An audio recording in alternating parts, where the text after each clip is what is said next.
Okay, so we're talking about coordinating structural framing and building layout. Essentially, like when you get to the PDD exam, building layout is kind of mostly configured at that point. I like to say that the PPD exam largely is about selecting and organizing systems, where the PDD exam is about sizing and coordinating systems. So a lot of what we're going to talk about kind of relates to a little bit of the PPD content, but in PDD we're going to get into some more in detail. So the core idea here is that structure is going to follow your layout, and so that's really important to note. In terms of your layout, actually does respect the structure back in some way, So there's a sort of a balance, a give and take, and a symbiosis between the two, because your structure follows the layout while the layout must respect the structure, um, and that's why we have to coordinate. So what we're going to consider here in this is core structural logic. We're going to cover some ideas around framing and layout, and we're going to discuss failure risks and some ideas around lateral systems and coordination concepts. And then finally, we're going to look at some applied examples in the ARE context too. And again, just want to reiterate that y'all can, I have the chat open on the side here. So if you want to just jump in and unmute and talk about anything during the time, I like this to be as conversational as possible. And I tried to set this one up to be more conversational. And I think that's more valuable for most learners as well. So go ahead and do that either in the chat or just interrupt me on your microphone. All right, core structural logic, load pathing. Let's talk ARE first. Load pathing is not going to be terribly complex on the ARE. Most of it is kind of just, I call it the watershedding effect. The best way to prepare for trying to understand, building tectonics, I guess, is to just try to make it an intuitive understanding of how buildings move. Like as if you just built it as a model and you just start racking it back and forth and pushing it. But truly understanding load pathing is going to be super valuable from an intuitive perspective.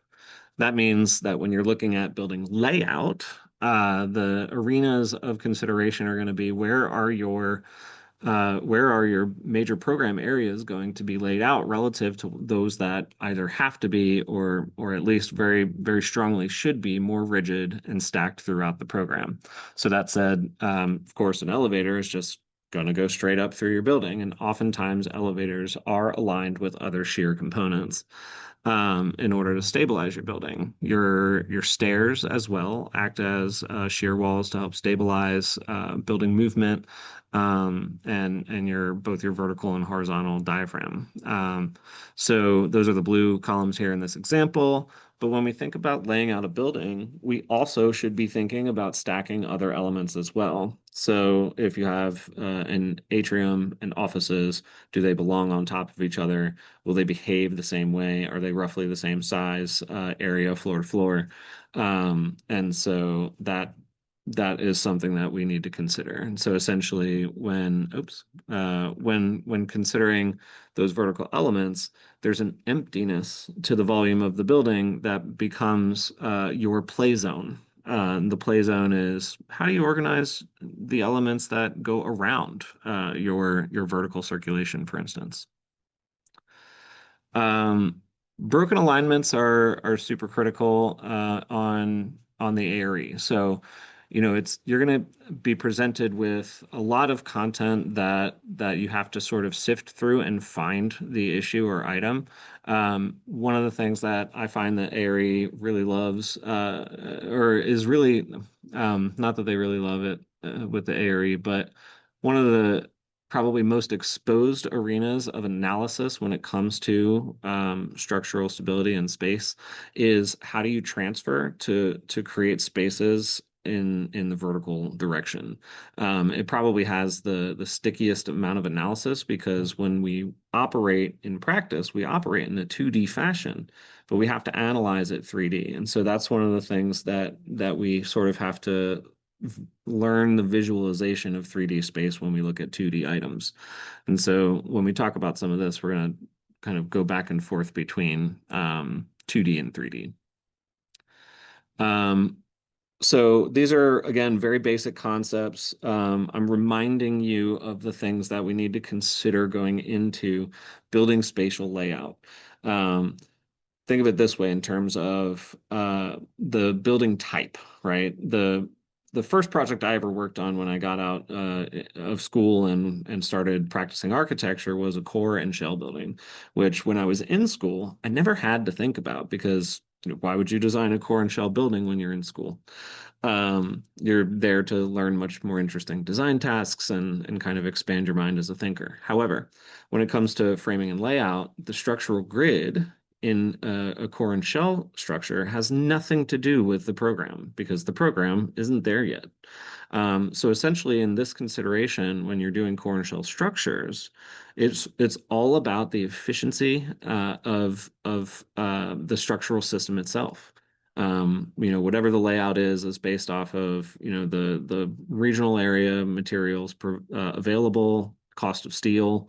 If you do post-tension slabs or pre-stressed rather, and so that's going to determine just how wide the grid spacing is, completely independent of your building program. Whereas in other structural considerations, there may be building types that have highly variable spatial considerations. And so in that case, it becomes an exercise of balance as you push and shove the spaces, throughout the plan layout. And we're going to get into some more detail here on this. But let's move on from that. That is an auditorium or I think it was also a gym as well. It's an auditorium and gym, like a multi-purpose room. So in all things structural and spatial, when we think about framing and layout, this is a very, very simple diagram. This is not new information to you, so please don't be insulted. But I want to kind of go into background to consider the things that we're going to be presented with on the ARE. And so having a fundamental understanding of framing layout, or sorry, of spans and your framing direction is one of the things that we could overlook very easily. So working bottom up in this, we have our post and beam system. So our posts are the columns, the wide flanges around the edge. You've got a beam system going across with a truss girder in the long direction. This is important because as you work your way up, or rather, as you work your way down, the systems just switch and flip-flop the whole time. So if our deck flute direction is going kind of top left to bottom right, then our joists are going to go from bottom left to top right, and just basically the opposite direction. So those are caught by the truss girders, and they're transferred down the columns, right? So that load tracing system, just make sure it's second nature. And I know these are all things from architecture school. This is not advanced science, but it gets more complex as you start to introduce new things. So now we're considering failure risks, for instance. Anytime, uh, well, basically any type of structure, let me just kind of refresh on this particular diagram. It's the same thing as what you just saw. It just operates slightly differently. So we have the edge joists and we have your interior joists, and the joists are just carrying the load of the sheathing and anything that exists on it out to the edge joists and bearing walls that are going to be underneath it, and just transfers it down. Super simple. You all know this. This is not new. When we talk about diaphragm action, diaphragm action effectively happens directionally as long as the force is precisely directional, but eccentricity introduces a lot of torsion in buildings. And this is where we get some consideration about spaces that we might not necessarily predict when we're looking at it and just plan. We'll get to that in a moment. But basically, anywhere you have a discontinuity in opening, let's say it's for a stairwell or something like that, now you have to reconsider something extra about that space. You need to stabilize it. So if you notice from back here, the joists just ran all the way across. They were all single joists, nothing really crazy in the system. But something very detailed that you might not notice in this particular configuration is that now we have to transfer loads. Those are no longer just single joists opening that are creating the opening. Now we have a transfer system that is going to transfer to a double joist in order to carry that load down. So that's a very fine detail in a very simple system.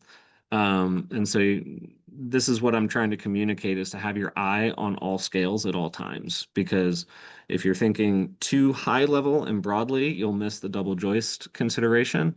But if you're thinking too detailed, you might miss something larger about the system, like possibly the direction of which way the joists are going. So that brings me back to this consideration here. So it doesn't matter what the system is. It can be wood frame, it could be steel frame, it could be concrete. They all have the same structural logic, and that's that once you introduce a discontinuity, you have to engage it in a way that actually transfers the load uh, that responds to that particular structural system's strengths and weaknesses. So I'm moving a little bit faster. How y'all doing so far? Pull this aside. Good. Thumbs up. All right. Okay. Let's keep going. Okay, so let's talk those failure risks. This is also probably not something you haven't seen before. But I want to talk about it in a way that is a little bit more tectonic in consideration, right? So when we're thinking about it in 3D, think about it in terms of like anytime you're looking at a diaphragm, right? I think the best way to quickly get to an intuitive understanding of diaphragm action is to think about it like a piece of paper. So if you're in the area and you're considering these things, just think about how a piece of paper would behave if you supported it in certain corners. Let's say this was a four-post diaphragm and it had a beam on either side. The middle would absolutely sag, and you'd have almost no shear resistance. And those, I guess, how do you, I guess the legs of the U would just start flapping around in the wind, So it's an incredibly unstable, discontinuous diaphragm in this way. Um, Thinking about it in extremes is going to be helpful when you're under the pressure of airy timing.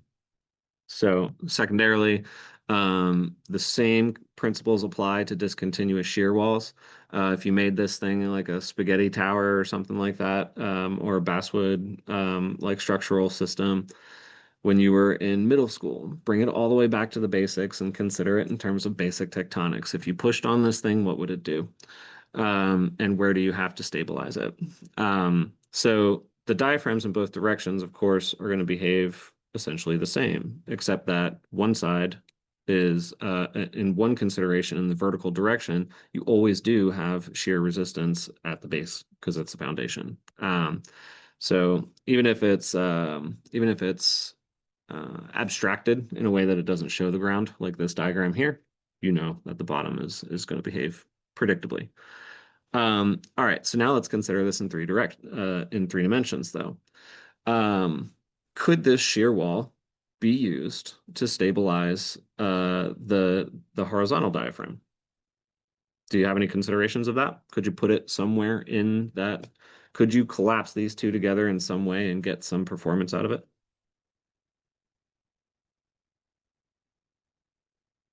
And if so, where does it fall short?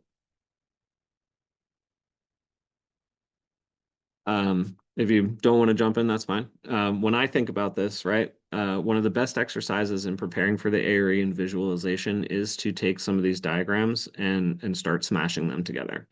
When I look at this as an exercise, if I take this shear wall, right, I turn it so that it exists over here. Yes, I would stabilize this right-hand side column, but then my discontinuous shear wall would not stabilize the top because it doesn't transfer down, right? So we're still going to have a weakness over here on this bottom corner if I were to put it in this plane on the right, the closest side on the right. Would it behave any differently if I smashed it through the center line? I think to some degree, yes. As long as this point condition right here were really strong, we might be able to transfer some load down, but we still have a very weak point right here that's going to create a problem. And so ultimately, we'll have stabilization on the right. This is half as strong, or rather half as weak as it was before, but still the left-hand side can't be served. It can't be resolved. And then if you flip it around to the other side and we're considering it along this axis, it's essentially the same condition, except you can stabilize one side if it exists on this edge. You can really not stabilize it at all if you put it in the center, and then you stabilize the right side in the same way if you put it on the far side. So that kind of intuitive understanding of these systems is going to be very helpful for you in terms of time management. Um, so spend some time just visualizing diaphragms and shear walls. You could even take two different projects and say, hey, what if I took the shear condition of this building that I designed, 5 years ago, and I tried to apply it to this new building that I designed, just yesterday? You'll see that it's really fascinating the way that previous systems play. And here's a good example. Um, so this building here is actually a project I'm working on. Um, it's a car barn, and that's what my clients call it. But it's essentially a garage, right? And it's all post and beam type 4. You can see where the columns are dropping. There's columns at the ends of these walls. The I didn't put the beam system in here, but really it's more about shear more than anything else. But like if this building racked in a seismic event, which axis is it most weak in?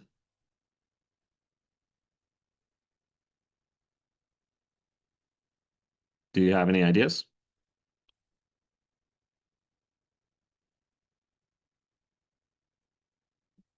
I'll enlighten you. So it's weakest in this direction, the 45-degree direction where these windows are. And that's probably not terribly a surprise. You might have thought that it could be quite weak over the garage door, but it's a higher mass wall. We can make considerations for that. But there's no lateral shear here that's really protecting it except for a tiny little wall down here, or this weakened wall right there. So it's probably our biggest consideration. What I'm trying to build is an understanding of intuitive action over how buildings move with regard to what we design and how. Um, when we think about that racking, we need to think about vertical considerations as well. And so if you're reading, um, which one was this in? There's a similar diagram in either Building Construction Illustrated or um, anyway, let's just talk about it. But basically, like the vertical direction, the same thing that makes buildings weak in the horizontal direction can happen in the vertical direction too. So we have normal conditions of drift. If each level is the same size effectively, then you have torsional regularity in each of the components and each of the levels of that building. If you extend one at the bottom of the building where it's going to experience the strongest forces, in like a seismic event, for instance, that's what's called a soft story and leads to potential collapse. But soft stories are not just the whole plan. And so we're going to look at a few examples of these things and consider them in terms of plan implications as well as elevation implications. This is a good example of, how ground motion, like in seismic events, how ground motion, wind could do the same thing. Um, uh, but essentially, what happens is if you don't have enough shear in each axis, every single one of the axes that you have in your building, it creates a racking because of the torsion. So, and that's because you have a displaced center of mass and center of resistance. That I think probably is stated almost identically in all the resources that you're studying from. Now, when we consider the different types of crazy buildings that we might encounter as we get more complex, probably the most common one, the one that you just saw, the diagram that you just saw, is a storefront.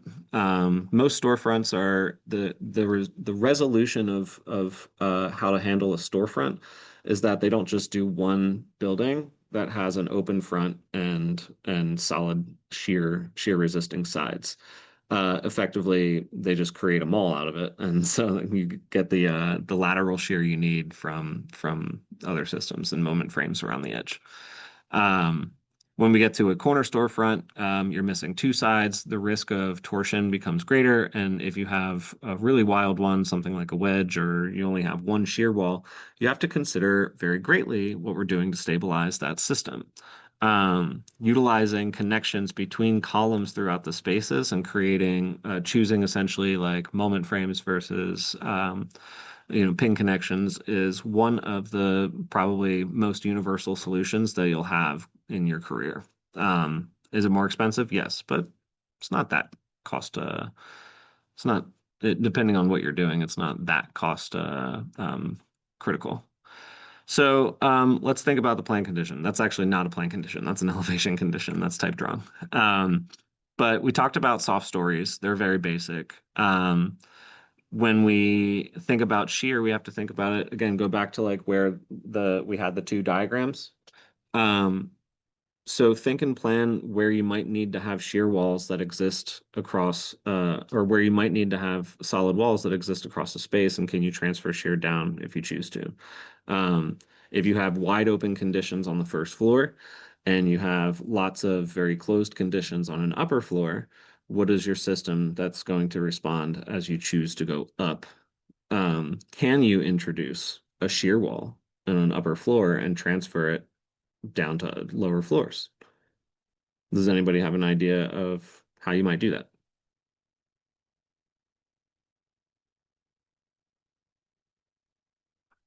Or why you might do that? That's probably the more important question.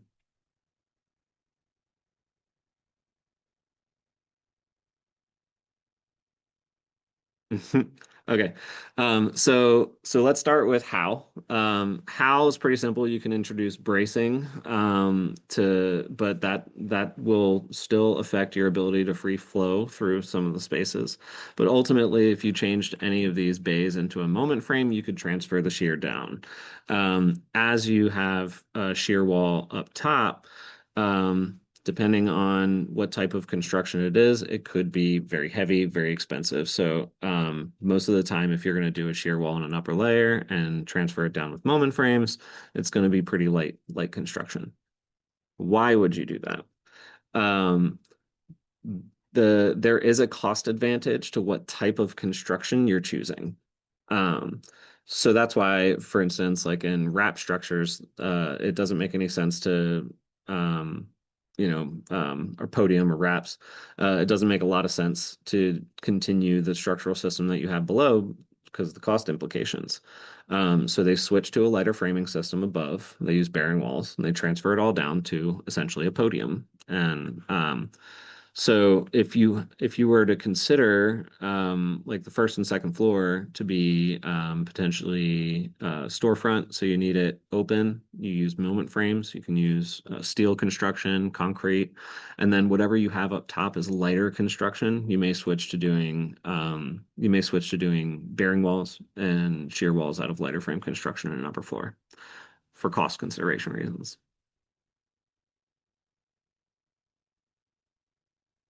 All right. So Um, one of the things to consider is let's say there's a plan condition that either lends itself well to the utilization um, of shear walls in a lower floor, and then upper floors are going to be lighter frame construction and need to be more open, like dance studios or something like that. Um, I think this probably happens in more expensive project types where you need more rigid frame. How do I You just basically need more lateral resistance in lower floors, like high rises, mid rises, for instance. Then you build in order to save from seismic action and lighten the frame in higher conditions. Um, you could have a condition like this where the rest of the building at the top is kind of more open and free flowing. And so that failure pattern looks like it's stable at the bottom, but it creates a situation at the top that can ultimately be unstable if you don't transfer the shear all the way up. So programmatically, which program do you think would ideally exist in a three-story building that has commercial offices and dance studios in this one?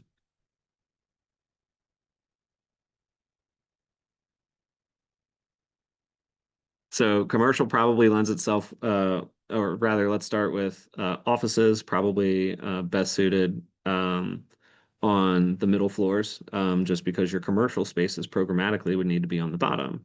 If you need that much shear, you could always have your shear space open up with moment frames if you were to choose that. And then at the top is probably your best place to do something like a dance studio because you'd moment frame that out and get your stability another way. Um, so these kinds of intuitive considerations are, and what I'm trying to build here is a sensitivity around visualizing in 3D what you're seeing in 2D and thinking about it in terms of programmatic implications. Okay. Any questions on that so far? Let's get into something more serious. These ones are probably, I'm going to kind of breeze by these and just kind of use them as like structural sort of um, refreshers. I think, especially back in our school days when we were building models of our very complex buildings, we didn't think about shear much, but depending on where you put your open spaces and closed spaces, you could have a rather chaotic condition like this. The resulting failure pattern in this is that the weakest links are going to be probably concentrated in the widest open spaces. So thinking about that in terms of just how do I quickly identify, just intuitively, what is the weakest thing? What has the most vertical force bearing down on it, and what has the most openness? So your eye should be shooting immediately down to the bottom left corner of this particular condition. Similarly, lots of shear, lots of mass, lots of density in the upper floors of a building, and very open program on the bottom floor of a building should be an immediate yellow or red flag. So, widely speaking, trying to close up the basic part of this conversation and get into something more specific with you.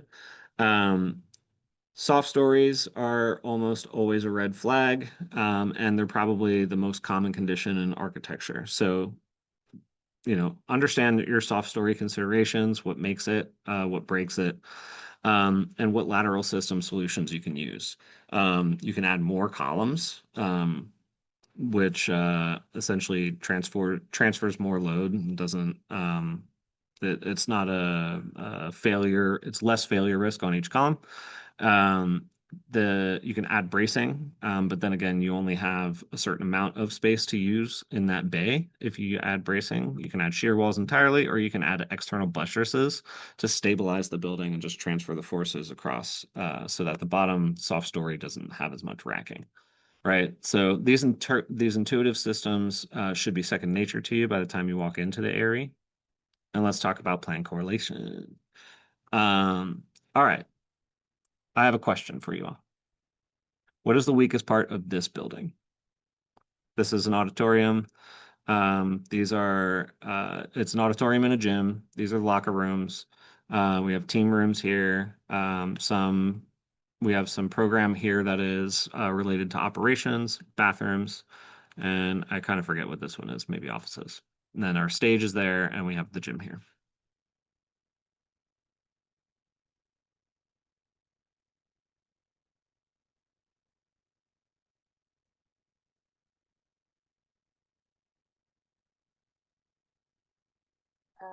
I mean, the weakest part is probably going to be the big open space. The big open space, but more specifically, it's the stage area, right? If you look at the configuration of this space, the stage area has a huge opening for where the stage is entering into like the open space, but then also it has rather discontinuous potential shear walls in the direction all around the stage itself. We have doors at the ground floor that don't necessarily tie everything into the building around it, but we don't know. One thing to consider about this is height, right? These spaces on the right-hand side are low height. These spaces on the left-hand side are also low height, right? So a question wouldn't necessarily just say like what you need to know more essentially to know what is the weakest point, but let's assume that they are all one story and the auditorium is higher. We need to figure out how to stop racking around this configuration because there's nothing really that ties it back to the ground besides a little bit of shear here and a little bit of shear there. Um, this is a great slide. So you guys should probably take a little snapshot of this because it's I think a pretty useful, shortening of what considerations there are. Where when you have something like this, it's an open stage, you're lacking shear walls on one side, what can you do? If you put moment frames at the openings, of course, you're preserving openness, but you're going to increase your costs and the connection complexity is difficult. So you're going to increase design fees as well. That's not that big a deal though. You could do shear walls at the sides and back, like really stiffen up the back of house area.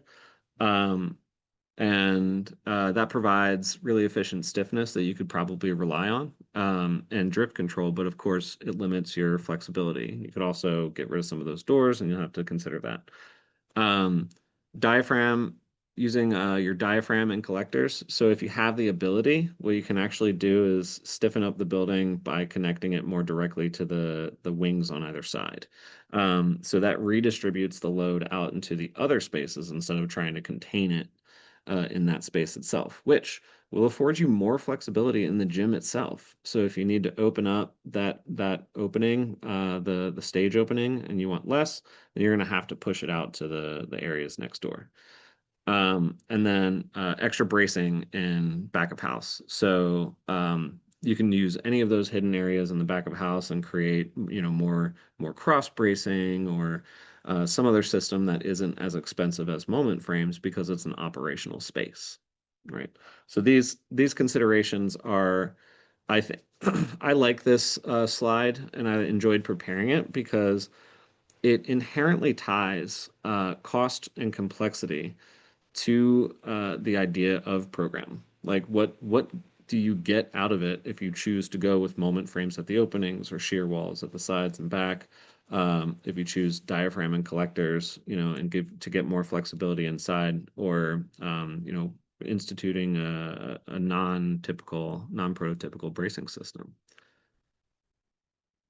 I would urge you in your just kind of in your daily life to consider as you're moving through spaces, it's probably wise to start looking at your structural systems that you're seeing as best you can and just trying to internalize why that decision was made and where the forces might be going in the spaces next to you, especially for big spaces. Okay. So that's kind of it for just general content. This one is a little bit more about like the intuitive nature of understanding building movement and cost implications and programmatic implications. We can get deeper if y'all are interested, but I have some questions prepared to show you kind of the angles that they might test at. And but I want to take a moment to pause if you have any questions about what I talked about. All right.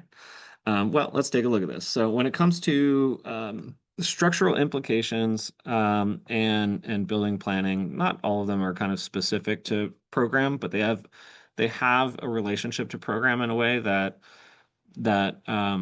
could be critical. But again, I want to preface this by saying these questions are not exact copies of what it would look like on the ARE. They are simplified versions of the logic of an ARE question to give you an idea of how they might tackle certain concepts around this subject matter. So think of it in terms of there's the subject matter in the middle, and what ways would the ARE look at that information to ask you questions? So the first is second floor column grid is offset from the first floor, basically just offset, to improve the unit layout. Good example of where this happens often.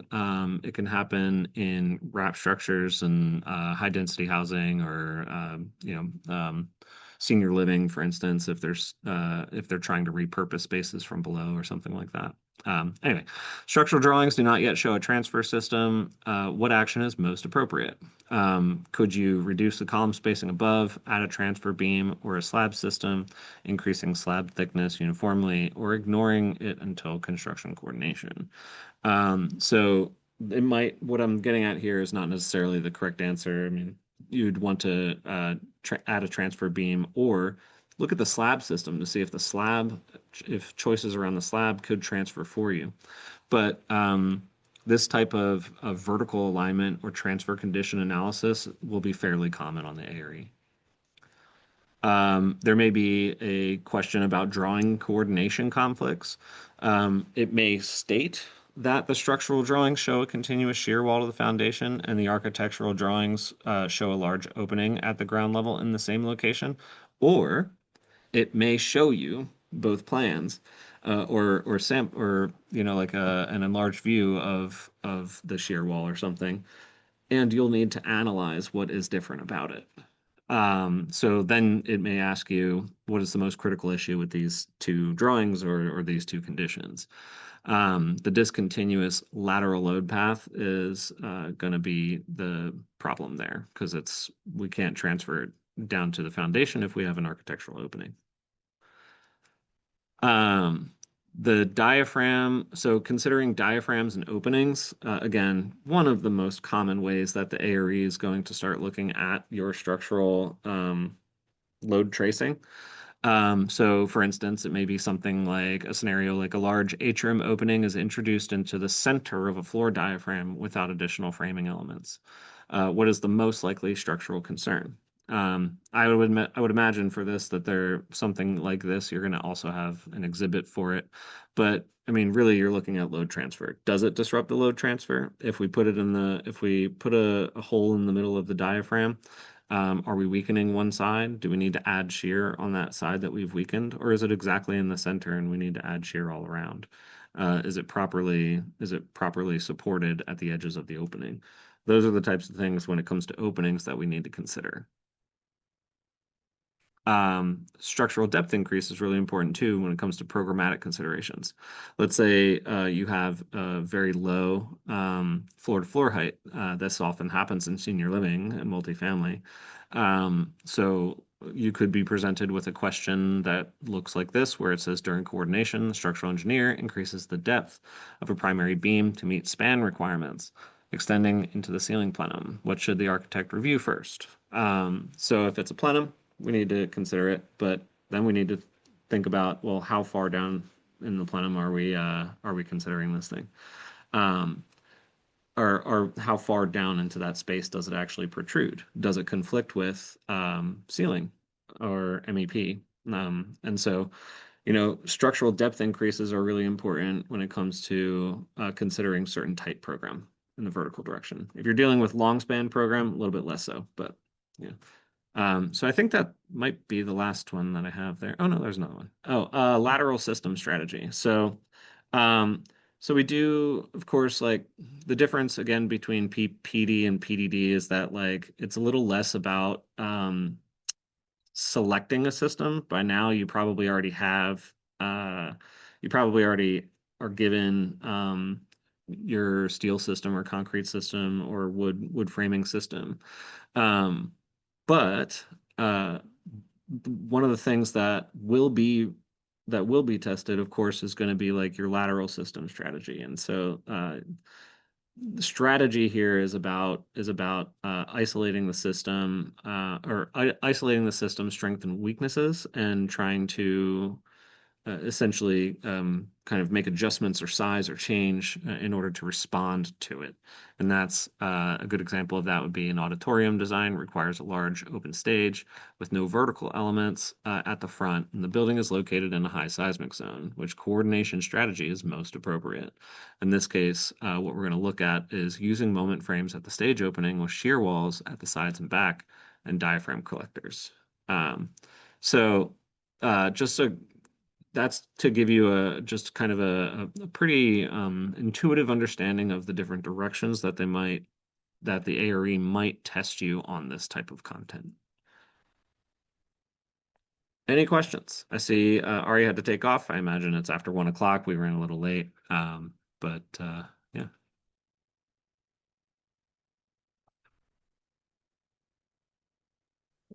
Thank you. I Cool. do need to study that content more. I don't have proper questions for that.